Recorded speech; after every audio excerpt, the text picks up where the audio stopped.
Shalom saudaraku yang dikasihi Tuhan, selamat pagi untuk kita semuanya.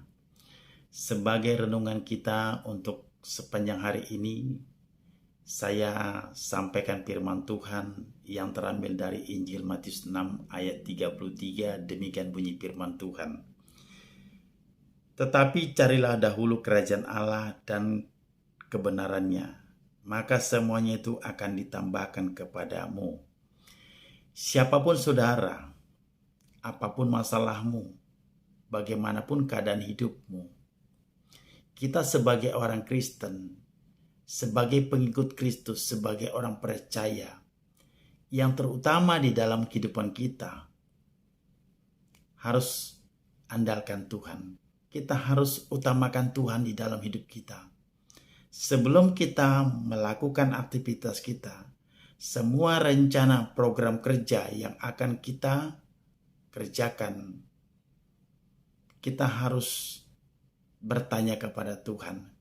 Kita harus andalkan Tuhan, supaya Tuhan memberikan jalan keluar, supaya Tuhan memudahkan bagaimana kita dapat melakukan segala pekerjaan-pekerjaan kita. Saya percaya, kalau kita andalkan Tuhan dalam hidup kita, kita tidak perlu khawatir akan hidup. Kita tidak perlu takut, kita tidak perlu cemas. Karena Tuhan telah menjanjikan, setiap orang yang mencari Tuhan, Tuhan akan tambahkan. Apapun yang kita kerjakan, percayalah saudaraku, kalau kita andalkan Tuhan, kalau kita utamakan Tuhan dalam hidup kita, doa-doa kita pasti didengarkan Tuhan. Dia adalah sumber kehidupan. Di dalam Dia ada hidup. Amos 5 ayat 4 berkata, beginilah firman Tuhan kepada kaum Israel, carilah aku maka kamu akan hidup.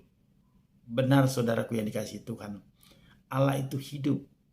Dia adalah sumber kehidupan. Dia mau kita tinggal di dalam Dia. Dia mau kita supaya kita andalkan Dia. Dia mau supaya kita selalu mencari Dia. Kalau kita punya masalah, jangan tinggalkan Tuhan. Justru kita harus cari Tuhan, datang kepada Tuhan. Maka saya percaya setiap kita yang mempunyai masalah, jika kita datang kepada Tuhan, Tuhan pasti memberkati. Demikian renungan firman Tuhan hari ini. Biarlah Tuhan yang selalu memberkati setiap usaha pekerjaan saudara, baik kesehatan, keluargamu, anak-anakmu. Tuhan memberkati. Shalom.